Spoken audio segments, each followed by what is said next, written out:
إن الحمد لله نحمده ونستعينه ونستغفره ونعوذ بالله من شرور أنفسنا ومن سيئات أعمالنا من يهده الله فلا مضل له ومن يضلل فلا هادي له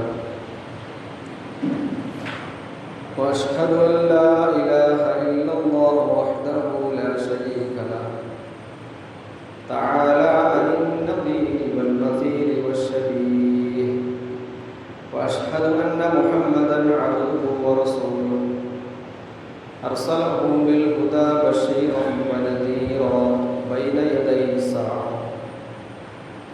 اللهم صل على محمد وعلى أزواجه وذريته كما صليت على آل إبراهيم وبارك على محمد وعلى أزواجه وذريته كما باركت على آل إبراهيم إنك حميد مجيد أما بعد فإن أصدق الحديث كتاب الله وأفضل الحديث حديث محمد صلى الله عليه وسلم وشر الأمور محدثاتها وكل محدثة بدعة وكل بدعة ضلالة وكل ضلالة في النار عباد الله أوصيكم وإياي أولا بتقوى الله يا أيها الذين آمنوا اتقوا الله حق تقاته ولا تموتن إلا وأنتم مسلمون صدق الله العلي العظيم ആദരണീയരായ സത്യവിശ്വാസികളെ സത്യവിശ്വാസികളെ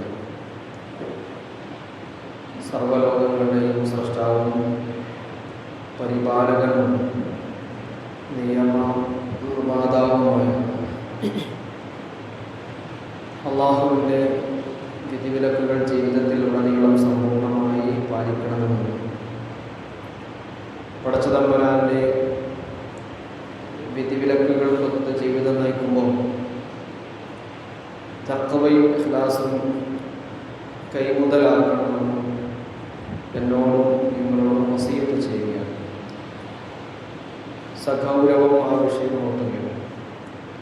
അല്ലാഹു സുബ്ഹാനഹു വ തആല അള്ളാഹുവിൻ്റെ ഉത്തമരായ അടിയാറുകളിൽ നമ്മൾ ഉൾപ്പെടുത്തുമാറാകട്ടെ. നമ്മുടെ ജീവിതത്തിൽ അറിഞ്ഞോ അറിയാതെയോ ചെയ്തു പോയ സകല പാപങ്ങളും അള്ളാഹു പുറത്തു തരികയും ശേഷിക്കുന്ന ജീവിതം അള്ളാഹുവിൻ്റെ തൃപ്തിയിൽ കഴിഞ്ഞുകൂടാനുള്ള മഹാഭാഗ്യം നാഥൻ നമുക്ക് നൽകുകയും ചെയ്യുന്നതാണ്. മനുഷ്യരുടെ ജീവിതം അള്ളാഹുവിൻ്റെ ആരാധനക്കുള്ളതാണ്. ദീനനുസരിച്ച് ജീവിക്കണമെന്ന് അതിന് ചുരുക്കത്തിൽ പറയാറുണ്ട്. പലരും മനസ്സിലാക്കിയ ഒരു വലിയ അബദ്ധം എന്തെന്നാൽ ദീനെന്നാൽ കുറേ വിലക്കുകളാണ്, ചെയ്യരുത്, ചെയ്യാൻ പാടില്ലാത്ത കുറേ കാര്യങ്ങളാണ് ദീന്. ഭൗതികതയിൽ നിന്ന് എപ്പോഴും അകന്നു നിന്ന് ജീവിച്ചാൽ മാത്രമേ പരലോകത്ത് വിജയിക്കാൻ കഴിയൂ. ഇതൊക്കെ ആളുകളുടെ ദീനിനെക്കുറിച്ചുള്ള ധാരണകളാണ്. അങ്ങനെ മനസ്സിലാക്കിയ ആളുകൾ പിന്നെന്താ ചെയ്യാന്ന് വെച്ചാൽ അവരൊരു തീരുമാനമെടുക്കും. ഒന്നുകിൽ ദുനിയാവിൽ ആസ്വദിച്ച് ആഖിറത്തിൽ കഷ്ടപ്പെടുക, അല്ലെങ്കിൽ ദുനിയാവിൽ കഷ്ടപ്പെട്ട് ആഖിറത്തിൽ ആസ്വദിക്കുക.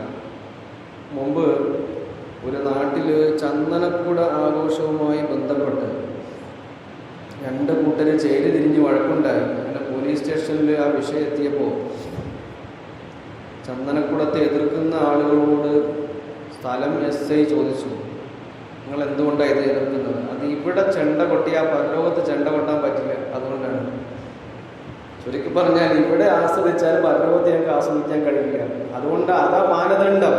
ഒരു മനസ്സിലാക്കിയ ഇസ്ലാം എന്നുള്ളത് ഇവിടെ സകലമാന ആസ്വാദനങ്ങളിൽ നിന്നും ചന്ദനക്കുടം വേണമെന്ന് ന്യായീകരിച്ചല്ല കേട്ടോ, ഒരു വിലയിരുത്തലിനെ കുറിച്ചിട്ട് പറഞ്ഞാണ്. അപ്പം ഇവിടെ സമ്പൂർണ്ണമായി ആസ്വാദനങ്ങൾ ഒഴിവാക്കി കഴിഞ്ഞാൽ മാത്രമേ ഉള്ളൂ. ഭൗതിക നിവൃത്തി എന്ന് പറയുന്ന സംഗതി ഉണ്ടല്ലോ. അപ്പോൾ സന്യാസ ജീവിതം, മഠങ്ങളിൽ പാതിരിമാർ നയിക്കുന്ന ജീവിതവും സന്യാസിമാർ അവരവരുടെ ഓരോ തപസ് ചെയ്യുന്ന സ്ഥലങ്ങളിൽ പോയി അങ്ങനെ ജീവിതത്തിൽ നിന്നാണ് ബുദ്ധൻ്റെയൊക്കെ ഭൗതിക വിരക്ത ജീവിതം, ഇങ്ങനെ ഇതിന്നൊക്കെ കടമെടുത്ത ഒരു തരം സന്യാസ ജീവിതം ഇസ്ലാമിനകത്തുണ്ട്. ഇസ്ലാമിൻ്റെ അല്ല, പക്ഷെ ഇസ്ലാമിനെ കടത്തിക്കൂട്ടിയതാണ്. അപ്പം അങ്ങനെ ദുനിയാവിനെ സമ്പൂർണമായും ഒഴിചൊല്ലിയിട്ട് മാത്രമേ ഒരാൾക്ക് പരലോകം നേടിയെടുക്കാൻ കഴിയൂ എന്നൊരു ചിന്താഗതിയുണ്ട്. ആ ചിന്താഗതിയെ തിരുത്തുക എന്നുള്ളതാണ് ഇന്നത്തെ ഖുതുബയുടെ ഉദ്ദേശം. അപ്പോൾ ഭൗതികതയെക്കുറിച്ചുള്ള ഇസ്ലാമിൻ്റെ ഒരു ശരിയായ കാഴ്ചപ്പാട് നമ്മൾ മനസ്സിലാക്കിയെങ്കിൽ മാത്രമേ നമുക്കിത് അറിയാൻ കഴിയൂ. ദുനിയാവിനെ വെറുക്കാനോ ഭൗതികതയുടെ വിനാശത്തിന് വേണ്ടി പ്രാർത്ഥിക്കാനോ ഒന്നും പഠിപ്പിക്കുന്നൊരു മതമല്ല ഇസ്ലാം. ഇവിടെ ഈ ദുനിയാവിൽ എനിക്കെന്ത് ബന്ധം, അത് പാട്ടിൽ ഒരു വരികളായിട്ട് കൊള്ളാം, അത് പാട്ടിലെ വരികളായിട്ട് ഇരുന്നാലും മതി. പക്ഷെ പരമാർത്ഥം അങ്ങനെയല്ല. ഈ ദുനിയാവിൽ എനിക്ക് ചില ബന്ധങ്ങൾ ഇവിടെ ഉണ്ട്. ഭൗതികതയ്ക്ക് വേണ്ടി മാത്രം ജീവിതത്തെ സമർപ്പിക്കുന്നതിനെയാണ് ഇസ്ലാം എതിർക്കുന്നത്. ഒരാളുടെ ജീവിതം ഭൗതികതയ്ക്ക് വേണ്ടി മാത്രമാകുക, മണിമാളികകൾ കെട്ടിപ്പൊക്കി മരിക്കാൻ കിടക്കുമ്പോഴും ബാങ്ക് ബാലൻസ് വർദ്ധിക്കുന്നത് കണ്ട് നിർവൃതി അടയുന്ന ഒരു പ്രത്യേക മനസ്സുണ്ടല്ലോ. പരലോകത്തേക്കൊന്നും കരുതി വെക്കാതെ ഇഹലോകത്ത് തന്നെ ഇങ്ങനെ കൂട്ടി വെക്കുക. അപ്പോൾ തിരുനബി സല്ലല്ലാഹു അലൈഹി വസല്ലം ആയിഷ റളിയല്ലാഹു തആല അൻഹയോട് പറഞ്ഞൊരു കഥ നമുക്കറിയാം. ആടിനെ അറുത്ത് അത് വിതരണം ചെയ്തു. വൈകുന്നേരമായപ്പോൾ അള്ളാഹിൻ്റെ റസൂൽ ആയിഷ റളിയല്ലാഹു ചോദിച്ചു, എന്താണ് ബാക്കി? പറഞ്ഞു, ഒരു കാല് ബാക്കിയുണ്ട്. അപ്പോൾ നബി സല്ലല്ലാഹു അലൈഹി വസല്ലം തിരുത്തുകയാണ്, ആയിഷ, കാലല്ല ബാക്കിയായത് എന്താണെന്ന് വെച്ചാൽ നമ്മൾ കൊടുത്തില്ലേ, അതാണ് ബാക്കിയായത് എന്ന് പറഞ്ഞാൽ അത് പരലോകത്തേക്കുള്ള അക്കൗണ്ടിലേക്ക് നിക്ഷേപിക്കുകയാണ്. അപ്പൊ ഇഹലോകത്ത് ഒരു മനുഷ്യൻ ജീവിക്കുമ്പോൾ പരലോകത്തിന് വേണ്ടി ജീവിക്കണം എന്നുള്ളതാണ്. ഇഹലോകത്ത് തന്നെ എല്ലാം കെട്ടിപ്പൊക്കി ഇവിടെ തന്നെ സമ്പാദിച്ച് അങ്ങനെ ഒരു നിർവൃതി അടങ്ങി ജീവിക്കുന്ന ആളുകളെ സംബന്ധിച്ച് ആയിഷ റളിയല്ലാഹു തആല അൻഹ തന്നെ റസൂലിൽ നിന്ന് ഉദ്ധരിക്കുന്ന ഒരു ഹദീസ് ഇമാം അഹ്മദ് പറയുന്നുണ്ട്. ദുനിയ എന്ന് പറഞ്ഞാൽ അദ്ദുനിയ ദാറുമല്ല ദാറലഹു, പരലോക ഭവനം ഇല്ലാത്ത ഒരാളുടെ വീടാണ് ദുനിയാവ്. പരലോകത്തേക്കൊന്നും ഇല്ലാത്ത ഒരാളെ ഇവിടെ വലിയ വീട് ഉണ്ടാക്കാൻ നിൽക്കാം. ദുനിയാ ദാറുമല്ല, അവിടെ ഒന്നും ഇല്ല, അപ്പൊ ഇവിടെ തന്നെ എല്ലാം തീർക്കുക. മാലുമല്ല മാലലഹു, പരലോകത്തെ അക്കൗണ്ടിൽ ഒന്നും ഇല്ലാത്തവന്റെ പണമാണ് ഇവിടെ ഉണ്ടാവുക. കാരണം നേരത്തെ പറഞ്ഞ ഹദീസ് കൂടെ ചേർത്ത് മനസ്സിലാക്കുകയാണ്, എല്ലാം ഇവിടെ വെച്ചിരിക്കുന്നത്, അങ്ങോട്ടേക്കൊന്നും വിട്ടില്ല. വലഹ യജ്മഉമല്ല അഖ്ലലഹു, ഈ ഇഹലോകത്തിന് വേണ്ടിയിട്ട് സ്വരുക്കൂട്ടുന്ന ആളുകൾ ഒരു വെളിവും വെള്ളിയാഴ്ച ഉള്ളവരല്ല. ലാ അഖ്ലലഹു, അവനിക്കൊരു ബോധമില്ല, ഒരു വെളിവുമില്ലാത്തവനാണ് എല്ലാം ഇഹലോകത്തേക്ക് വേണ്ടി കൂട്ടിവെക്കുന്നത്. എന്ന് വെച്ചാൽ ഇവർ പരലോകത്തെത്തുമ്പോൾ ആഖിറത്തിലെത്തുമ്പോൾ ഇവർക്കൊന്നും ഉണ്ടാവില്ല. അവിടുത്തെ ചെലവിനുള്ളത് ഇവിടെ നിന്ന് വേണം അയക്കാൻ. നമ്മൾ ഗൾഫിലൊക്കെ സമ്പാദിച്ച് നാട്ടിലേക്ക് പണം അയക്കില്ല, ഗൾഫിൽ അവിടെ കൂട്ടിയിടുകയല്ലോ, ഇങ്ങോട്ടേക്ക് പണം അയക്കുക എന്ന് പറയുന്ന പോലെ ഇവിടെ പണിയെടുത്ത് വേണം പരലോകത്തിലേക്ക് വേണ്ടിയുള്ളത് ഉണ്ടാക്കാനെന്നാ ചില മഹത്തുക്കളായ ആളുകൾ സ്വർഗത്തെക്കുറിച്ച് പറയും. സ്വർഗം എന്ന് പറഞ്ഞാൽ തരിശുഭൂമിയാണ്. നമ്മൾ കേട്ട സ്വർഗം അങ്ങനെയല്ല. ഖുർആനിൽ പരിചയപ്പെടുത്തിയ സ്വർഗം അങ്ങനെയല്ലല്ലോ. ജന്നാത്തുൻ തജ്രി മിൻ തഹ്തിഹൽ അൻഹാർ, താഴ്ഭാഗത്തുകൂടി പുഴകൾ ഒഴുകുന്ന ആരാമങ്ങൾ ഉണ്ടെന്നാ അവിടെ, പൂന്തോപ്പുകൾ ഉണ്ടെന്നാണ് അവിടെ, രമ്യഹർമ്മങ്ങൾ അവിടെ ഉണ്ടെന്നാണ്. മുത്തിനാൽ പൊള്ളയായ മുത്തിന്റെ ഉള്ളിൽ താമസിക്കാൻ പറ്റുന്ന സജ്ജീകരിക്കപ്പെട്ട ഭവനങ്ങളെ കുറിച്ചൊക്കെ അള്ളാഹ് പറയുമ്പോൾ ഈ തരിശുഭൂമിയായ സ്വർഗം എങ്ങനെ മനസ്സിലാക്കാൻ പറ്റില്ല. സ്വർഗം എങ്ങനെ തരിശുഭൂമിയാകുമെന്ന് ചോദിച്ചു കഴിഞ്ഞാൽ നമുക്ക് കിട്ടുന്ന സ്വർഗം ഒന്നും ഇല്ലാത്തൊരു സ്വർഗമാണ്. അവിടേക്ക് വേണ്ടുന്ന വൃക്ഷങ്ങൾ നടേണ്ടത് ഇവിടെ ഇരുന്നിട്ടാണ്, അവിടേക്ക് വേണ്ടുന്ന കെട്ടിടങ്ങൾ പണിയേണ്ടത് ഇവിടെ ഇരുന്നിട്ടാണ്. അപ്പൊ ഇവിടെ ഇരുന്നത് ചെയ്യാൻ കഴിയാത്തവർക്ക് അള്ളാഹു തരിശുഭൂമിയെ സ്വർഗവും തരില്ല. ഇവിടെ നിന്ന് നിർമ്മാണ പ്രവർത്തനം നടത്തിയെങ്കിൽ അവിടെ പോകുമ്പോൾ എന്തുണ്ടാവും, നമുക്ക് പാർക്കാൻ പറ്റിയ സ്വർഗം അവിടെ ഉണ്ടാവും. അവിടത്തേക്ക് കൊണ്ട് ഇവിടെ നിന്നൊന്നും ചെയ്യുന്നില്ലെങ്കിൽ പിന്നെ അവർക്ക് അള്ളാഹു ആ തരിശുഭൂമിയായ സ്വർഗത്തിലേക്ക് അള്ളാഹു വിടുകയല്ല, അവരല്ല പിന്നെ അയക്കുന്ന നരകത്തിലേക്കാണ്. അപ്പൊ സ്വർഗത്തിലേക്ക് വേണ്ടുന്നത് ഓരോന്നും ഇവിടെ നിന്ന് സമ്പാദിക്കണം.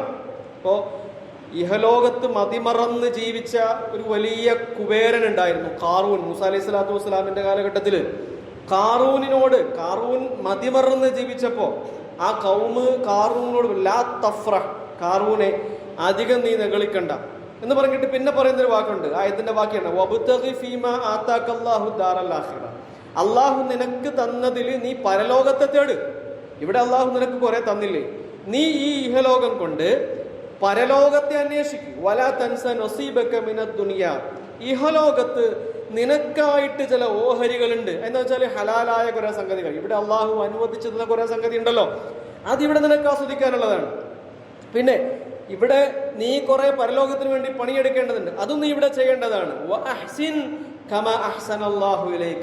അള്ളാഹു നിന്നോട് ഇഹ്സാൻ കാണിച്ചില്ലേ, നിനക്കല്ല വേണ്ടുവോളം തന്നില്ലേ കാറൂനെ, അതുപോലെ നീ ആളുകൾക്ക് കൊടുക്ക്. അപ്പൊ ഇവിടെ ഇത് അള്ളാഹു കാറൂനിന്റെ ജനത കാറൂനോട് പറഞ്ഞ കാര്യം ഖുർആനി എടുത്ത് ഉദ്ധരിച്ചത് കാറൂനും ആ ജനങ്ങൾക്ക് ഇടയിൽ നടന്നൊരു ഹിവാറ് സംഭാഷണം മനസ്സിലാക്കി തരാൻ വേണ്ടിയിട്ടല്ല, മറിച്ചോ അത് നമുക്ക് കുറെ പാടുണ്ട്. സന്തുലിതാവസ്ഥ പഠിപ്പിക്കുകയാണ് പഠിച്ചത്. ഇസ്ലാം നമുക്ക് മുമ്പിൽ വെക്കുന്ന സന്തുലിതാവസ്ഥ എന്ന് വെച്ചാൽ രണ്ട് ലോകത്ത് നമ്മൾ ജയിക്കുക. പരലോകം നമുക്ക് കിട്ടണം, ഇവിടെ കിട്ടണം. അള്ളാഹു മനുഷ്യനെ സൃഷ്ടിച്ചത് അതിനു വേണ്ടിയിട്ടാണ്. പടച്ചവൻ വരെ നമ്മളെ പഠിപ്പിച്ചൊരു പ്രാർത്ഥനയുണ്ട്, നമ്മളൊക്കെ സാധാരണ ചെയ്യുന്നൊരു പ്രാർത്ഥനയാണ്. വമിൻഹും മയ്യഖൂലു റബ്ബനാ ആതിനാ ഫിദ്ദുനിയ ഹസനതൻ വഫിൽ ആഖിറതി ഹസനതൻ വഖിനാ അദാബന്നാർ. വിശുദ്ധ ഖുർആനിലെ ആയത്താണ്. വിശ്വാസികളുടെ കൂട്ടത്തിൽ ചില ആളുകളുണ്ട്, അവരെങ്ങനെയാ പ്രാർത്ഥിക്കാന്നറിയാവോ എന്ന് പറയാം. അള്ളാഹ് നമ്മളെ പഠിപ്പിക്കുകയാണ്. വിശ്വാസികളായ ചില ആളുകൾ പഠിപ്പിക്കുന്ന പ്രാർത്ഥന മുസ്ലിം സമൂഹമേ നിങ്ങൾ കേൾക്ക്. ഇതാ ഇങ്ങനെയുണ്ട് പ്രാർത്ഥന: റബ്ബനാ ആതിനാ ഫിദ്ദുനിയ ഹസന. അല്ലാഹുവേ, നീ ഞങ്ങൾക്ക് ഇഹലോകത്ത് നന്മ നൽകണമേ, ഇവിടെ സുരവിലാക്കി തരണം. ഈ ലോകം ഇങ്ങനെ കുടുങ്ങി കിടക്കുന്ന ഒരു ഇടങ്ങേറാക്കുന്ന വസ്തു ആകാൻ പാടില്ല. ഇവിടെ ഞങ്ങൾക്ക് സാമ്പത്തിക ഞെരുക്കം ഉണ്ടാവരുത്. ഇവിടെ ഞങ്ങൾക്ക് മഴയത്ത് ചോർന്നൊലിക്കുന്ന വീടുകൾ ഉണ്ടാകരുത്. ഇവിടെ ഞങ്ങൾക്ക് അത്താഴ പട്ടിണി കിടക്കേണ്ടി വരരുത്. റബ്ബനാ ആതിനാ ഫിദ്ദുനിയ ഹസന. ഞങ്ങളുടെ ഇഹലോക ജീവിതം നീ ഭംഗിയുള്ളതാക്കിച്ച. വഫിൽ ആഖിറതി ഹസന. അതേപോലെ ഞങ്ങളുടെ പരലോകം എന്താക്കി തരണം? നീ ഹസനത്തുള്ളതാക്കി തരണം. വഖിനാ അദാബന്നാർ. നരകത്തിൽ നിന്ന് ഞങ്ങളെ കാക്കുകയും. അപ്പൊ ഈ ആയത്ത് വ്യക്തമാക്കുന്ന എന്താണെന്ന് വെച്ച് കഴിഞ്ഞാൽ മനുഷ്യന്റെ ഇഹലോക ജീവിതവും സുലഭിലാകണം എന്നാണ്. പരലോകത്തിന് വേണ്ടി മാത്രം പ്രാർത്ഥിക്കാനാണെങ്കിൽ ഈ ആയത്തിന്റെ റബ്ബനാ ആതിനാ ഫിദ്ദുനിയ ഹസന വേണ്ടായിരുന്നല്ലോ. റബ്ബനാ ആതിനാ ഫിൽ ആഖിറ മതിയായിരുന്നു, ഹസന മതിയായിരുന്നു. പക്ഷെ അള്ളാഹ് അങ്ങനെയല്ല പഠിപ്പിച്ചത്. ഇഹലോകം നമ്മൾ റെഡിയാക്കണം, പരലോകം നമ്മൾ. അപ്പൊ അള്ളാഹു ഈ വിഷയത്തിൽ സന്തുലിതമായൊരു കാര്യം നമ്മളെ പഠിപ്പിച്ചുകൂടാണ്. നോക്കൂ, മനുഷ്യൻ എന്തിനാണ് ഭൂമിയിലേക്ക് വന്നത്? ഇതിങ്ങനെ പറഞ്ഞു പോകുമ്പോൾ നമ്മുടെ മനസ്സിലേക്ക് വന്നൊരു ചിന്തയാണ്, എന്തിനാണ് നമ്മൾ ഈ ഭൂലോകത്ത് ദിനോസറുകൾ അടക്കി വാണിരുന്ന ഭൂമിയെ കുറിച്ച് നമുക്കറിയാം. അന്ന് നമ്മളില്ലായിരുന്നു. അന്ന് മിക്കവാറും ഒക്കെ ഭൂമിയിലെ ബാക്കി ജീവജാലങ്ങളൊക്കെ ഉണ്ടായിരുന്നു എന്നാണ്. ഇതിന്റെ ഒരു മുൻ തലമുറ അല്ലെ, ഇതിന്റെ വേറൊരു കോലത്തിലുള്ള ഇതേ ജീനിൽപ്പെട്ട വേറെ ചില സാധനങ്ങൾ ഉണ്ടായിരുന്നു. പക്ഷെ മനുഷ്യ ലോകത്ത് ഏറ്റവും അവസാനം വന്ന ജീവിയാണ്. തലമുറകളായി പെറ്റുപെരുകി വംശവർധന നടപ്പാക്കി ഇതര ജീവജാലങ്ങളെ പോലെ ഈ ഭൂമിയിലെ ജൈവ സന്തുലിതത്വം നിലനിർത്താനാണോ അള്ളാഹ് മനുഷ്യനെ വിട്ടത്? അല്ലല്ലോ. ഖലീഫ എന്ന പദത്തിന് അങ്ങനെ അർത്ഥം കൽപ്പിച്ച ആൾക്കാരൊക്കെ ഉണ്ട്. ഖലീഫ എന്ന് പറഞ്ഞാൽ ഇങ്ങനെ ഒരു തലമുറയ്ക്ക് ശേഷം അടുത്ത തലമുറയായിട്ട് വരുന്ന ആൾക്കാരെന്ന് പറഞ്ഞിട്ട് ഖുർആനി വ്യാഖ്യാനിച്ച ആൾക്കാരൊക്കെ ഉണ്ട്. ഞാനതിലേക്ക് കടക്കുന്നില്ല. അങ്ങനെയാണെങ്കിൽ അങ്ങനെ ഒരു കാലം കഴിഞ്ഞ് അടുത്ത വേറൊരു പശു എടുത്തോളൂ. പശുവിന് മുമ്പ് ഉണ്ടായിരുന്ന പശുവിന്റെ മക്കളാണ്. ഇനി വരാൻ പോകുന്ന പശു, ഇപ്പോൾ ജീവിച്ചിരിക്കുന്ന പശുവിന്റെ വേറൊരു ബാക്കി വരാൻ പോണാണ് ആട്. ലോകത്തുള്ള എല്ലാ ജീവിതജാലങ്ങളും തലമുറകളായി വരുന്നത്. ഇങ്ങനെ തലമുറകളായി വരിക എന്നതല്ല ഖലീഫ എന്ന വാക്കിന്റെ അർത്ഥം. പിന്നെന്താണ്? ഖലീഫ എന്ന വാക്കിന്റെ അർത്ഥം മറ്റൊന്നാണ്. നോക്കൂ, ഏറ്റവും കുറഞ്ഞ പക്ഷം വിശുദ്ധ ഖുർആനിൽ വേറൊരു ആയത്തിലേക്ക് പോകാം. അള്ളാഹു മനുഷ്യനെ ആദരിച്ചിട്ടുണ്ടെന്ന് കാണാം. അള്ളാന്റെ ആദരവ് നേടിയെടുത്ത ജീവിയാണ് മനുഷ്യൻ. ലോകത്ത് അങ്ങനെ വേറൊരു ജീവിയില്ല. വലഖദ് കറംനാ ബനി ആദം വഹമൽനാകും ഫിൽ ബർരി വൽ ബഹ്രി വറസഖ്നാഹും മിനത് ത്വയ്യിബാതി വഫളൽനാഹും അലാ കസീരിൻ മിമൻ ഖലഖനാ തഫ്ളീല. ഇത് സൂറത്തുൽ ഇസ്രായിൽ 70-ാമത്തെ ആയത്തിൽ അല്ലാഹ് പറഞ്ഞത്. നാം ആദം സന്തതികളെ ബഹുമാനിച്ചിരിക്കുന്നു. പടച്ച തമ്പുരാന്റെ ആദരവ് നേടിയെടുത്ത ഒരു ജീവിവർഗം അത് മനുഷ്യനാണ്. പിന്നെ അള്ളാഹ് പറയുന്നു, ഈ മനുഷ്യനെ നാം ഫിൽ ബർരി വൽ ബഹ്രി, വാഹനപ്പുറത്ത് കയറ്റിയിട്ട് കരയിലൂടെയും കടലിലൂടെയും നാം മനുഷ്യനെ സഞ്ചരിപ്പിച്ചു. നമുക്ക് വാഹനം ഉപയോഗിക്കുന്ന ജീവി നിങ്ങൾക്കറിയാവും മനുഷ്യനല്ലാതെ. ആന, കടുവ, കാട്ടുപോത്ത്, ഇതെല്ലാം അതിന്റെ കാലം കൊണ്ട് സ്വയം നടക്കുക. നമ്മളങ്ങനെയല്ല. നമ്മൾ പള്ളിയിൽ വന്ന ആൾക്കാർ ഇപ്പൊ കാണാം, നടന്നു വന്ന ആൾക്കാരുടെ എണ്ണം വളരെ കുറവുണ്ട്. പള്ളിയിലേക്ക് നടന്നു വരൽ സുന്നത്താണെന്ന് റസൂൽ പറയുമ്പോൾ പോലും നമ്മൾ വന്ന വാഹനങ്ങളില്ല. കാരണം വാഹനം ഉപയോഗിക്കാൻ അള്ളാഹ് അനുവാദം തന്നായതുകൊണ്ടാണ്. ഇവിടെ മാത്രമല്ല, കടലിൽ നമ്മൾ കപ്പലിൽ യാത്ര ചെയ്യുന്നു. ഖുർആൻ ആയത്ത് അവതരിച്ച് കഴിഞ്ഞ് നൂറ്റാണ്ട് കുറെ കഴിഞ്ഞപ്പോൾ മനുഷ്യനും ആകാശത്തൂടെ സഞ്ചരിക്കാൻ തുടങ്ങി എന്നുള്ളതാണ്. ഇത് അല്ലാഹ് പറഞ്ഞു, ഫളൽനാഹു അലാ കസീരി മിമ്മൻ ഖലഖനാ തഫ്ളീല. അല്ലാഹ് സൃഷ്ടിച്ച മറ്റ് ജീവജാലങ്ങൾക്ക് കൊടുക്കാത്ത കുറേ മഹത്വം അല്ലാഹ് മനുഷ്യന് കൊടുത്തു. എന്താണ് മഹത്വം? മനുഷ്യനല്ല മറ്റ് ജീവജാലങ്ങൾക്കില്ലാത്ത മനുഷ്യനെ കിട്ടിയ മഹത്വം എന്താണ്? ഏറ്റവും പ്രധാന മനുഷ്യന്റെ ശുദ്ധ പ്രകൃതി എന്നുള്ള ഫിത്ര എന്ന് പറഞ്ഞ റസൂൽ പരിചയപ്പെടുന്നു. കുല്ലു മൗലൂദിൻ യൂലദു അലൽ ഫിത്ര, എല്ലാ മക്കളും ജനിക്കുന്ന ശുദ്ധ പ്രകൃതത്തിലാണ്. ഈ ശുദ്ധ പ്രകൃതത്തിൽ മറ്റ് ബാഹ്യ ഇടപെടലുകളില്ലാതെ പ്രവർത്തിപ്പിക്കാൻ പറ്റുന്ന ഒരു മനസ്സ്, ഒരു തലച്ചോറ്, ഇതല്ല നമുക്ക് എന്ന പ്രത്യേകതയാണ്. ഇങ്ങനത്തെ ഒരു പ്രത്യേകത തലച്ചോറ് ആർക്കില്ല? ആനക്കില്ല, കാട്ടുപോത്തിനില്ല, കടുവയ്ക്കില്ല, ഉറുമ്പിനില്ല, പക്ഷിക്കില്ല. ബുദ്ധി ഉപയോഗിക്കാൻ പറ്റുന്നത് മനുഷ്യന് മാത്രമേ ഉള്ളൂ. ജ്ഞാനം, അറിവ് നേടാൻ തലമുറകളിലൂടെ ആർജിച്ചെടുത്ത അറിവ്. മനുഷ്യന്റെ 3 പ്രത്യേകതയെ കുറിച്ച് പറയുന്നുണ്ട്. ഒന്നെന്താ അറിയോ? വർത്താനം പറയാൻ പറ്റുന്നു എന്നുള്ളതാണ്. സംസാരിക്കാൻ പറ്റുന്നുണ്ട് മനുഷ്യന്. രണ്ടാമത്തെ എന്താണ്? സംസാരിക്കാൻ പറ്റുന്ന സംഗതി മനുഷ്യന് രേഖപ്പെടുത്തി വയ്ക്കാൻ പറ്റുന്നുണ്ട്. അപ്പൊ അറിയാനും അത് രേഖപ്പെടുത്താനും തലമുറകൾക്ക് അത് പകർന്നു കൊടുക്കാനും പറ്റിയത് കൊണ്ടാണ് വൈജ്ഞാനികമായി മനുഷ്യൻ ഇത്രത്തോളം വളർന്നത്. ഇതൊക്കെ അള്ളാഹു മനുഷ്യന് നൽകിയ മഹത്വവും മനുഷ്യന് നൽകിയ ആദരവും കൊണ്ടുണ്ടായതാണ്. അതുകൊണ്ട് തന്നെയാണ് മനുഷ്യൻ ഭൂമിയിൽ അള്ളാന്റെ ഖലീഫയായത്. ഞാൻ നേരത്തെ പറഞ്ഞതുപോലെ ഇങ്ങനെ പ്രസവിച്ച് വംശവർധന നടപ്പിലാക്കുന്ന ഒരു ജീവി എന്ന അർത്ഥത്തിലല്ല. ഈ വക പ്രത്യേകതകൾ ഉള്ളത് കൊണ്ടാണ് മനുഷ്യൻ ഭൂമിയിൽ അള്ളാന്റെ ഖലീഫയായി. ഭൂമിയിൽ അള്ളാന്റെ ഖലീഫയാകെന്ന് പറയുമ്പോൾ ചില ആൾക്കാർക്ക് തോന്നുക എന്നതോ അള്ളാഹെന്ന്. അങ്ങനെയല്ലേ? അള്ളാന്റെ ഖലീഫയായി എന്ന് പറഞ്ഞാൽ അള്ളാഹു മനുഷ്യനെ കുറച്ച് പണി ഇവിടെ ഏൽപ്പിച്ചിട്ടുണ്ട്. وَإِذْ قَالَ رَبُّكَ لِلْمَلَائِكَةِ إِنِّي جَاعِلٌ فِي الْأَرْضِ خَلِيفَةً. മലക്കുകളോട് അള്ളാഹു പറഞ്ഞ സന്ദർഭം ഓർക്കുക. റസൂലുള്ളാഹി സ്വല്ലല്ലാഹു അലൈഹി വസല്ലം സംബോധന ചെയ്ത് അള്ളാഹ് പറയാണ്, നബിയെ വഇദ് ഖാല, ആ സന്ദർഭം ഓർത്തു നോക്ക്. ഖാല റബ്ബുക ലിൽ മലായിക, രക്ഷിതാവായ നിന്റെ നാഥൻ മലക്കുകളോട് പറഞ്ഞൊരു അവസരം ഉണ്ടല്ലോ. എന്താണ്? ഇന്നി ജാഇലു ഫിൽ അർളി ഖലീഫ, ഭൂമിയിലേക്ക് ഞാനൊരു പ്രതിനിധിയെ നിയോഗിക്കാൻ പോവാണ്. ഭൂമിയിലേക്ക് നിയോഗിക്കപ്പെടുന്ന പ്രതിനിധി കേവലം മറ്റ് ജീവജാലങ്ങളെ പോലുള്ള ഒരു പ്രതിനിധി ആയിരുന്നെങ്കിൽ, മലക്കുകൾ അല്ലാണ്ട് തിരിച്ചു പറയുന്ന ഒരു വർത്താനം ഉണ്ടല്ലോ, എന്തിനാ അല്ലാഹു ഇങ്ങനെ രക്തപ്പുഴ ഒഴുക്കാൻ നിൽക്കുന്ന, കുഴപ്പമുണ്ടാക്കാൻ നിൽക്കുന്ന ഒരു ജീവവർഗത്തെ ഭൂമിയിൽ ഉണ്ടാക്കാൻ പോകുന്നത്? നിന്നെ പുകഴ്ത്താനും നിന്നെ വാഴ്ത്താനുമാണെങ്കിൽ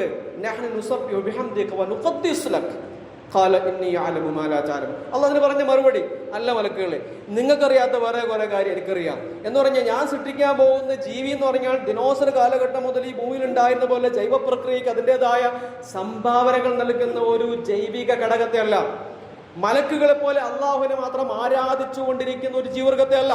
ഇത് രണ്ടുമല്ലാത്തൊരു പ്രത്യേക ജീവവർഗത്തെ ഞാൻ സൃഷ്ടിക്കും. ആ ജീവവർഗത്തിന്റെ പ്രത്യേകത എന്താണെന്ന് വെച്ചാൽ അള്ളാഹു നൽകിയ ജ്ഞാനത്തിന്റെ അടിസ്ഥാനത്തിൽ ഭരണം നിർവഹിക്കുക എന്നുള്ളതാണ്. നോക്കൂ, മനുഷ്യനും ദുനിയാവും തമ്മിലുള്ള ബന്ധമാണ്.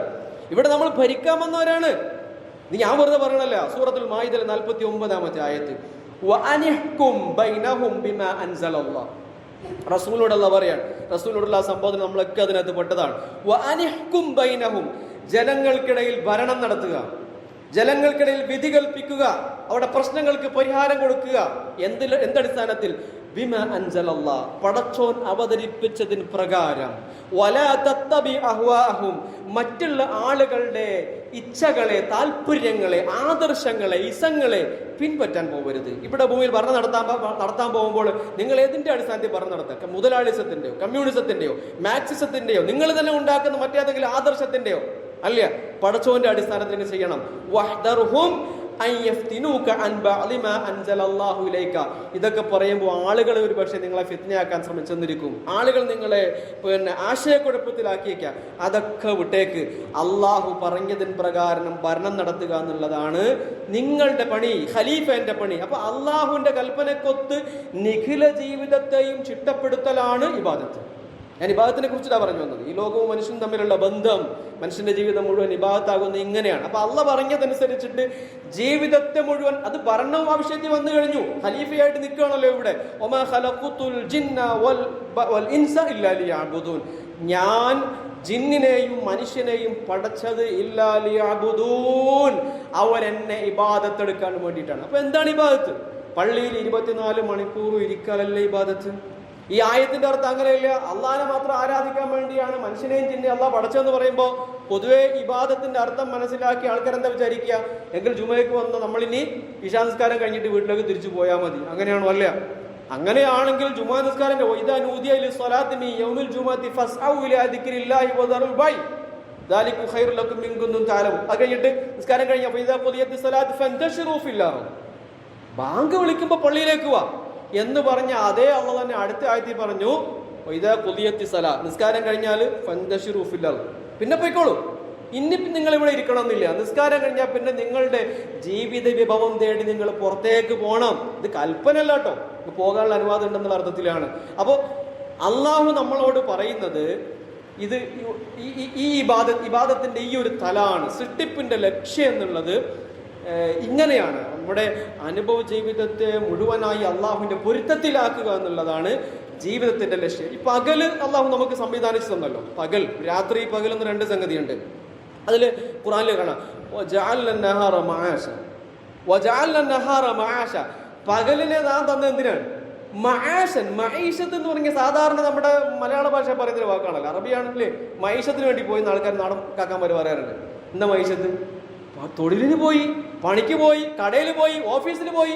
അപ്പൊ അള്ളാഹു ഈ പകല് നമുക്ക് തന്നത് ഈ ജീവിതത്തിന് വേണ്ടി, ഈശത്തിന് വേണ്ടി, മനുഷ്യന്റെ ജീവിതത്തിന് വേണ്ടി, ഈ ജീവിതം കരപിടിപ്പിക്കാൻ, പണിയെടുക്കാനാണ്. സഹോദരങ്ങളെ, സ്വർഗം കൊണ്ട് സന്തോഷ വാർത്ത അറിയിക്കപ്പെട്ട 10 സഹാബികളുണ്ട്. അറിയാവുന്ന സംഗതിയാണ്. സ്വർഗം കൊണ്ട് സന്തോഷ വാർത്ത അറിയിക്കപ്പെട്ട 10 സഹാബികളുണ്ടെന്ന് അറിയാലോ, ആശറത്തുൽ മുബശ്ശറ. ഈ 10 പേരിൽ 9 പേരും വ്യാപാരികളാണ്. ആലോചിച്ച് നോക്കണേ, 9 ആളും വ്യാപാരികളാണ്. അതിലൊറ്റ അലി റളിയല്ലാഹു അൻഹു മാത്രമേ ഉള്ളൂ പാവം കൂലി വേലക്കാരൻ. അലി മാത്രമാണ് പാവം കൂലി വേലക്കാരൻ. യഹൂദീന്റെ ഈന്തപ്പനത്തോട്ടം നനച്ചിട്ട് കൃഷി ചെയ്തിട്ട് അവിടെ വെള്ളം കോരിയിട്ട് റസൂലിന്റെ മകളായ തന്റെ പ്രിയപ്പെട്ട ഭാര്യയെ പോറ്റിയ അലി. ബാക്കി അബൂബക്കർ വൻ പണക്കാരൻ. ഉസ്മാന്റെ കഥകൾ കേട്ടിട്ടുണ്ടോ? അബൂബക്കർ റളിയല്ലാഹു തആല അൻഹു ഭരണം നടത്തിക്കൊണ്ടിരിക്കുന്ന ഒരു സമയത്ത് മദീനയിൽ വമ്പിച്ച ക്ഷാമപ്പടി വരും. ഒന്നുമില്ല, ആൾക്കാർക്കൊന്നും കഴിക്കാനൊന്നുമില്ല. കച്ചവടക്കാരാവട്ടെ അവിടേക്ക് വരുന്ന ഹോൾസെയിൽ വിഭവങ്ങൾ വിലക്ക് വാങ്ങിയിട്ട് കൊള്ള വിലക്ക് തിരിച്ചു വിട്ടുകൊണ്ടിരിക്കുകയാണ്. ആ സമയത്താണ് ഒരു കച്ചവട സംഘം കുറേയേറെ ഒട്ടകങ്ങളുടെ പുറത്ത് കുമ്പാരവുമായിട്ട് മദീനയിലെത്തിയത് കണ്ട് ആൾക്കാരൊക്കെ ഓടിക്കൂടി. ആരതാണ് ആ കച്ചവട സംഘം? ഉസ്മാന്റേതായിരുന്നു അത്. ഉസ്മാൻ റളിയല്ലാഹുവിന്റെ അടുക്കൽ ആൾക്കാർ ചെന്നു, നിങ്ങൾ ആ സാധനം ഞങ്ങൾക്ക് വിൽക്കണം, നല്ല വില തരാം. ഇല്ല, അതിന് 100 ഇരട്ടി വില തരുന്ന ഒരാളുണ്ട്. 100 ഇരട്ടി വില തരുന്നയാളോ? അതെന്റെ നാഥനാണ്, അള്ളാഹുവാണ്. അദ്ദേഹം കൊണ്ടുവന്ന ധാന്യച്ചാക്കുകൾ മുഴുവൻ മദീനയിലെ പാവങ്ങൾക്ക് വിതരണം ചെയ്തു. ഇത് പണക്കാരായതുകൊണ്ടുണ്ടായതാണ്, ചെറിയ സംഗതിയില്ല. കോടികൾ വരുമായിരുന്നു ഉസ്മാൻ റളിയല്ലാഹു തആല അൻഹുവിന്റെയും അബ്ദുറഹ്മാൻ ഇബ്നു ഔഫ് റളിയല്ലാഹു തആല അൻഹുവിന്റെയും സമ്പാദ്യമെന്ന് ഈ ആധുനികരായ ആളുകൾ കണക്ക് കൂട്ടിയിട്ടുണ്ട്. അപ്പോൾ മനസ്സിലാക്കുക, സഹാബത്തിന്റെ ജീവിതം അതാണ്. അവർ ദുനിയാവിനെ പാടെ ഒഴിവാക്കിയവരല്ല. ആ കൂട്ടത്തിൽ കരകൗശല വിദഗ്ധരുണ്ട്, തൊഴിലാളികളുണ്ട്, അല്ലേ? അപ്പൊ ദുനിയാവിനോടുള്ള ഒരു വിശ്വാസിന്റെ ബന്ധം ആ ഒരു നിലക്ക് പരിചയം. ഇപ്പുറത്തേക്ക് വരും. ഇപ്പൊ കലാകായിക സംഭവങ്ങൾ, നബിയും സഹാബികളും കായിക വിനോദങ്ങളും കായിക മത്സരങ്ങൾ നടത്തിയിട്ടുണ്ട്. ഞാൻ ആ ദുനിയാവിന്റെ കച്ചവടത്തിന്റെ സംഗതി മാത്രമല്ല, ദുനിയാവ് നമുക്ക് തലാഖ് ചൊല്ലാനുള്ളതല്ല, ദുനിയാവിനെ ഉപയോഗപ്പെടുത്തണം. റസൂലും സഹാബികളും കായിക മത്സരങ്ങൾ. റസൂലിന്റെ പ്രിയപ്പെട്ട പത്നി ആയിഷ റളിയല്ലാഹു തആല അൻഹ മദീനയുടെ പള്ളിയിൽ ഒരിക്കൽ ഒരു പെരുന്നാളിന്റെ സമയത്ത് ആഫ്രിക്കക്കാരായ ആളുകൾ അമ്പും വില്ലും കൊണ്ട് സർക്കസ് കളിക്കുന്നുണ്ട്. നബീന്റെ പള്ളിയിൽ മനസ്സിലാക്കണ്ട, നമ്മൾ ഇതിന് വേദി ഒരുക്കുക എവിടെയാ? ഇതിന് വേദി ഒരുക്കുക പള്ളിന്റെ പുറത്ത്. കലാകായിക മത്സരങ്ങൾക്ക് വേദി ഒരുക്കുക എവിടെയാ? പള്ളിന്റെ പുറത്താണ്. അതിന് വേറെ ഹാള് നമ്മളെടുക്കും. പള്ളീന്റെ ഉള്ളിൽ പാട്ട് പാടിയാൽ എന്തുണ്ടാവും? നമ്മുടെ നാട്ടിൽ പള്ളീന്റെ മുമ്പിൽ ബാക്കി വിധത്തൊക്കെ നടത്താം. പള്ളിന്റെ ഉള്ളിൽ നിന്ന് പാട്ട് പാടിയാലും അത് പ്രശ്നമുണ്ട്. കല്യാണം നടത്തിയിട്ട് വിവാഹ മംഗളാശംസന്റെ പാട്ട് പാടിയതിന്റെ പേരിൽ കോലാഹലം ഉണ്ടാക്കിയ ആൾക്കാരുണ്ട്. റസൂലിന്റെ പള്ളിയിൽ ആഫ്രിക്കക്കാര് അമ്പും കുന്തവും കൊണ്ട് അഭ്യാസം കാണിക്കുന്നു. റസൂൽ സല്ലല്ലാഹു അലൈഹി വസല്ലം തന്റെ വീടിന്റെ വാതിൽ മദീനയുടെ പള്ളിയുടെ ചേർന്നിട്ടാണുള്ളത്. ആയിഷ വിളിക്കുന്നു, ആയിഷ, നിനക്ക് കായിക മത്സരം കാണാൻ ആഗ്രഹമുണ്ടോ? ഉണ്ട് നബി, എന്നാ ബാ എന്ന് പറഞ്ഞിട്ട് നബീന്റെ തോളത്ത് റസൂൽ ആയിഷ റളിയല്ലാഹുവിന്റെ കവിള് ചേർത്ത് വെച്ചിട്ട് താടി ചേർത്ത് വെച്ചു എന്നാണ്. നബീൻ ഭാര്യ ഭർത്താവ് നമ്മളുടെ വേറെ ടോപ്പിക്കാണ്. ഇത് ഇന്ന് കൊടുക്കുന്നു റസൂല്. ഇടക്കിടക്ക് റസൂൽ ചോദിക്കും, ആയിഷ കളി കണ്ടെന്ന് മതിയോ? പോരാ. പിന്നെ ചോദിക്കും, കളി കണ്ടെന്ന് മതിയോ? പോരാ. എന്നിട്ട് ആയിഷ റളിയല്ലാഹു പറയുന്നു, കളി കാണാൻ ആഗ്രഹമുള്ള ഒരു കൗമാരക്കാരിയുടെ ആഗ്രഹം എത്രയുണ്ടെന്ന് നിങ്ങൾക്കറിയാവോ? അത്രയും നേരം ഞാൻ ഇവിടെ നിന്ന് കളി കണ്ടു, റസൂൽ എനിക്ക് വേണ്ടി നിങ്ങൾ സഹിച്ചു എന്നാണ് നബീന്റെ പള്ളിയിൽ. അപ്പോൾ ഈ ഒരു തരത്തിലാണ് റസൂൽ സല്ലല്ലാഹു അലൈഹി വസല്ലമിന്റെ സഹാബത്തിന്റെയും നിലപാട്. ചെരുപ്പിടാതെ തലമുടി ചെയ്യാതെ റസൂലിന്റെ മുമ്പിൽ വന്ന ഒരാളുണ്ടായിരുന്നു. റസൂൽ ആ മനുഷ്യനോട് ചോദിച്ചു, എന്താ നിന്റെ ഈ കോലം ഇങ്ങനെ? നീ മുടി ഇങ്ങനെ നീട്ടി വളർത്തിയിട്ട് താടി വെട്ടാതെ, മുടി ചീവാതെ, ചെരുപ്പിടാതെ, മുഷിഞ്ഞ വസ്ത്രം ധരിച്ച്, നിനക്കൊന്നും ഇല്ലാത്തത് കൊണ്ടാണോ? ഇങ്ങനെയുണ്ടല്ലോ ചില ആൾക്കാർ ഭക്തി കൂടുമ്പോഴത്തേക്കും അവർക്ക് മുടിചീകലുണ്ടാവില്ല, അല്ലേ? ഈ തൊപ്പിയിടുന്ന ആൾക്കാർ തൊപ്പിയുണ്ട്, ചപ്പിയിട്ട് ഇങ്ങനെ സൈഡിലേക്ക് ഡ്രസ്സ് തേക്കാതെ. എന്നിട്ടെന്താ? മുപ്രകാരം വലിയ താല്പര്യമില്ല. മുപ്പര് ഭൗതിക വിരക്തനാണ്. അത്രയും കയ്യിൽ തസ്ബീമാല ഉണ്ടാവും, ഞാൻ കളിയാക്കിയല്ല കേട്ടോ, ചില ചില ചില അബദ്ധങ്ങളെ പരാമർശിച്ചു മാത്രമേ ഉള്ളൂ. എല്ലാവരും അങ്ങനെ നടത്തില്ലേ, കൂട്ടത്തിൽ അങ്ങനെ ആരും ഇല്ലെന്ന് പറയാം. റസൂൽ സല്ലല്ലാഹു അലൈഹി വസല്ലം ഈ മനുഷ്യനെ വിളിച്ചിട്ട് ഇയാൾ പറയും, റസൂലേ ഇല്ലാത്തതുകൊണ്ടല്ലേ അങ്ങേ കാണുന്ന ആ മലഞ്ചെരിയില്ലേ, അവിടെ കുറെ ആടുകൾ മേയുന്നുണ്ട്, അതൊക്കെ എന്റേതാണ്. ഇപ്പുറത്തുള്ള ഈന്തപ്പന തോട്ടങ്ങൾ അതൊക്കെ എന്റേതാണ്. പൈസ ഇല്ലാത്തതുകൊണ്ടല്ല, പിന്നെ ഇങ്ങനെയൊക്കെ ജീവിച്ചാൽ മതി എന്ന് ഞാൻ വെച്ചിട്ടാണ്. റസൂൽ പറഞ്ഞു, അല്ല, അള്ളാഹു നിനക്ക് നൽകിയ അനുഗ്രഹങ്ങൾ നിന്റെ ജീവിതത്തിൽ കാണാൻ നാഥൻ ഇഷ്ടപ്പെടുന്നു. നീ പോയി മുടി വെട്ടിട്ട് വാ, നല്ല വസ്ത്രം ധരിച്ചിട്ട് വാ. വെള്ളിയാഴ്ച പള്ളിയിൽ വരുമ്പോൾ റസൂലുള്ളാഹി സ്വഹാബികളെ പ്രത്യേകം ഉണർത്താറുണ്ടായിരുന്നു, കുളിച്ചിട്ട് എണ്ണ തേച്ചിട്ട് വരണം. നിങ്ങളുടെ വീട്ടിലുള്ളത് പെണ്ണുങ്ങൾ ഉപയോഗിക്കുന്ന അത്തറാണെങ്കിൽ പോലും അതെങ്കിലും പൂശിയിട്ട് പള്ളിയിലേക്ക് വാ. ഇത് ഇസ്ലാം. ഇതാണ് മുസ്ലിമും അവന്റെ ദുനിയാവും തമ്മിലുള്ള ബന്ധം. ഇത് മനസ്സിലാക്കി ജീവിക്കണം. കാർഗുനെ പോലെ ഭൗതികമായി തന്റെ ജീവിതത്തെ മൊത്തം കഴിച്ചു കൂട്ടാനല്ല, ഈ ലോകത്ത് പരലോകത്തിന് വേണ്ടിയുള്ള വിഭവങ്ങളും കൂടി കണ്ടെത്തി ഇഹലോകത്തിന് കൊടുക്കേണ്ടുന്ന നസീബും കൂടി പരലോകത്തിന് വേണ്ടി കൊടുക്കുന്ന നസീബും കൂടെ കൊടുത്തു കഴിയുമ്പോഴാണ് നമ്മുടെ ജീവിതം ധന്യമാവുകയുള്ളൂ. അല്ലാഹു സുബ്ഹാനഹു വ തആല ആ നിലക്ക് ജീവിതത്തെ ചിട്ടപ്പെടുത്താൻ നമുക്ക് തൗഫീഖ് നൽകുമാറാകട്ടെ.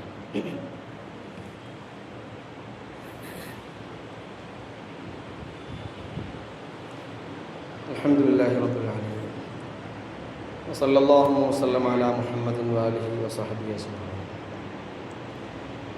യാ അയ്യുഹല്ലദീന ആമനൂ തഖുല്ലാഹ ഹഖ്ക തുഖാതിഹി വലാ തമൂതുന്ന ഇല്ലാ വഅൻതും മുസ്ലിമൂൻ. ആദരണീയരായ സഹോദരന്മാരെ, സഹോദരിമാരെ, തഖ്വയിൽ അധിഷ്ഠിതമായ ജീവിതം നയിക്കണമെന്ന് ഒരിക്കൽ കൂടി എന്നോടും നിങ്ങളോടും വസിയത്ത് ചെയ്യുക. അല്ലാഹു സുബ്ഹാനഹു വ തആല മുത്തഖീകളിലും മുഖ്ലിസുകളിലും ഉൾപ്പെടുത്തി നമ്മെ അനുഗ്രഹിക്കുമാറാകട്ടെ. സഹോദരങ്ങളെ, വിശ്വാസികളായ നമ്മൾ എന്ത് ചെയ്യുമ്പോഴും അള്ളാഹുവിൻ്റെ തൃപ്തിയാണ് നമ്മൾ ലക്ഷ്യമാക്കുന്നത്. ഇഖ്ലാസുൻ ഫിൻ നിയ്യ എന്നതിന് പറയും. നിയ്യത്തിലൊരു ഉദ്ദേശശുദ്ധി ഉണ്ടാവണം. നമ്മൾ ഈ ഭൗതിക ജീവിതത്തിൽ നമ്മൾ ഇടപെടലിനെ കുറിച്ചിട്ട് പറയാണ്. നമ്മൾ പലതും ചെയ്യുന്നുണ്ടാവും, ഇതൊക്കെ ഇബാദത്താക്കുക അങ്ങനെയെന്ന് വെച്ച് കഴിഞ്ഞാൽ ഇതിലെല്ലാത്തിലും ഒരു നിയ്യത്തുണ്ടാവണം. നിങ്ങൾ സോഷ്യൽ മീഡിയ ഉപയോഗിക്കുന്നു, ഇൻസ്റ്റ ഉപയോഗിക്കുന്നു, ഫേസ്ബുക്ക് ഉപയോഗിക്കുന്നു, വാട്സപ്പ് ഉപയോഗിക്കുന്നു, എന്തിനെന്നുള്ളതാണ്. അത് പരലോകം കൂടി നേടിയെടുക്കാനുള്ള ലക്ഷ്യത്തിലായിരിക്കണം. അതിലൊരു ഇഖ്ലാസ് ഉണ്ടാവണം. പരലോകത്തിന് വേണ്ടി പണിയെടുക്കുകയും ഇഖ്ലാസ് നഷ്ടപ്പെടുത്തുകയും ചെയ്താൽ പിന്നെ ഒന്നും ആയില്ല. അപ്പോൾ അതിലൊരു ഇഖ്ലാസ് ഉണ്ടാവണം. അങ്ങനെ വരുമ്പോഴാണ് ഈ ലോകത്ത് ചെയ്യുന്ന എല്ലാ കർമ്മങ്ങളും പരലോകത്തിന് വേണ്ടിയാവുകയുള്ളൂ. ഇപ്പോൾ ചെയ്യുന്ന കാര്യങ്ങൾ ഉദ്ദേശശുദ്ധിയുള്ള കാര്യം സ്വർഗത്തിലേക്ക് നമുക്ക് വഴി തുറക്കുമെന്ന് പറയുമ്പോൾ റസൂലിൻ്റെ അടുക്കൽ ഒരിക്കലും ഒരാൾ വന്നിട്ടൊരു കഥ പറഞ്ഞിട്ടു. റസൂലെ, ഞാനിങ്ങനെ ഒരു വഴിക്ക് പോകുമ്പോൾ ഒരു കിണർ കണ്ടു. ആ കിണറിൻ്റെ കരയിൽ ആളുകൾ ഒട്ടകങ്ങൾക്ക് വെള്ളം കൊടുക്കാൻ വരുന്നുണ്ട്. അപ്പോൾ അവിടെ ഒട്ടകത്തെ കെട്ടിയിടാൻ ഉള്ള സംവിധാനം ഇല്ലാത്തതുകൊണ്ട് ഞാൻ അവിടെ ഒരു കുറ്റി അടിച്ച് വെച്ചിട്ടുണ്ട് എന്ന് പറഞ്ഞു. ഒട്ടകത്തെ കെട്ടാൻ ഒരു തൂണി ഉണ്ടാക്കി വെച്ചു, ഒരു കമ്പ് അടിച്ചു വെച്ചു. നബി പറഞ്ഞു, നിനക്ക് പുണ്യമുണ്ടെന്ന് പറഞ്ഞു. അതൊരു ബിറാണ്, അതൊരു ഗുണമാണ്, ശരിയല്ലേ? ആളുകൾ അത് ഉപയോഗപ്പെടുത്തുമല്ലോ. കുറച്ച് ദിവസം കഴിയുമ്പോൾ വേറൊരാൾ വന്നിട്ട് പറഞ്ഞു, റസൂലേ, ഞാനൊരു വഴിക്ക് പോകുമ്പോൾ ഒരു കിണർ കണ്ടു, അവിടെ ആളുകൾക്ക് ഇടങ്ങേറാകുന്ന തരത്തിൽ കുറ്റി നിൽക്കുന്ന കൊണ്ട് ഞാനത് പറിച്ചു കളഞ്ഞിട്ടുണ്ട്.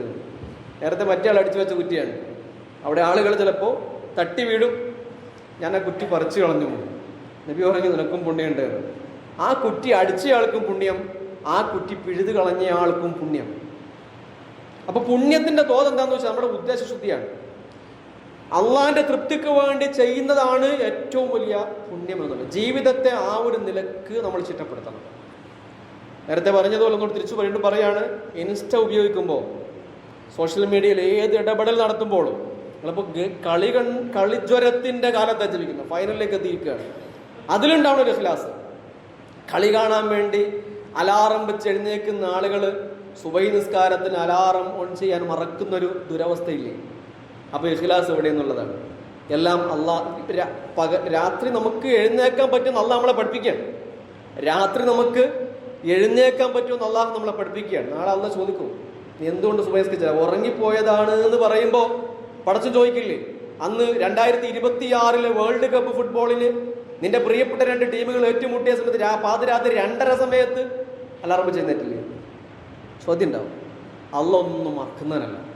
ജീവിതത്തെ സമ്പൂർണ്ണമായി അള്ളാഹുവിന് വേണ്ടി തന്നെ ചിട്ടപ്പെടുത്തുക. പള്ളിക്കുള്ളിലുള്ള അള്ളാഹുവിനെ പള്ളിയുടെ പുറത്തും കണ്ടെത്താൻ നമുക്ക് കഴിയണം. പള്ളിക്കുള്ളിൽ ഞാൻ അള്ളാഹ്ക്ക് സമയം കൊടുക്കാം, പുറം എൻ്റെ ഇഷ്ടത്തിൽ മുമ്പോട്ട് കൊണ്ടുപോകും എന്നുള്ളതാവരുത് സമ്പൂർണ്ണമായി അള്ളാന്റെ റസൂൽ പഠിപ്പിച്ചൊരു പ്രാർത്ഥന നമുക്കറിയാവുന്നൊരു പ്രാർത്ഥന. നിസ്കാരം തുടങ്ങുമ്പോഴത്തെ സാധാരണ ഷാഫി മദ്ഹബുകാരാണ് അത് പ്രാർത്ഥിക്കാറുള്ളത്. പക്ഷെ ഖുറാനിലെ ആയത്താണ്, നമുക്ക് വേണമെങ്കിൽ ആഡ് ചെയ്യാം. വജ്ഹതു വജ്ഹിയ ലില്ലദീ തുടങ്ങുന്ന ആയത്തിൽ ഇന്ന സ്വലാത്തി വനുസുക്കി വമഹ്യായ വമമാതി, എൻ്റെ നിസ്കാരവും എൻ്റെ ആരാധനയും എൻ്റെ ജീവിതവും മരണവും എൻ്റെ സകലതും ആർക്ക്?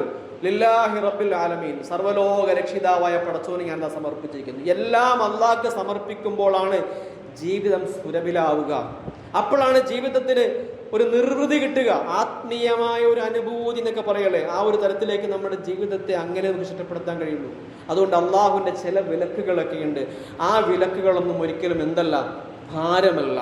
അള്ളാഹു നിശ്ചയിച്ചു തന്ന അതിരുകൾ ജീവിതത്തിന്റെ നിറം കെടുത്താനുള്ളതല്ല. കളി നിയമങ്ങളില്ലാത്ത കളി എത്ര അരോചകമായിരിക്കും.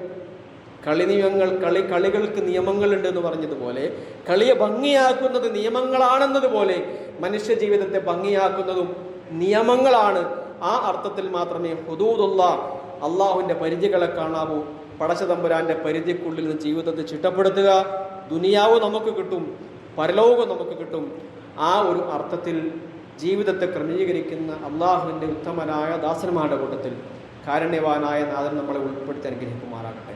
അള്ളാഹുവേ, നീ ഞങ്ങൾക്ക് പരലോകം എന്നതുപോലെ ഞങ്ങളുടെ ഇഹലോകം തന്നെ അനുഗ്രഹിക്കണമേ. അള്ളാഹുവേ, ഏതൊക്കെ നന്മകളാണോ നിന്റെ ഉത്തമ ദാസന്മാർക്കായിട്ട് ഈ ലോകത്തും പരലോകത്തും ഒരുക്കി വച്ചിരിക്കുന്നത്, അതൊക്കെയും ഞങ്ങൾ നിന്നോട് ചോദിക്കുന്നു.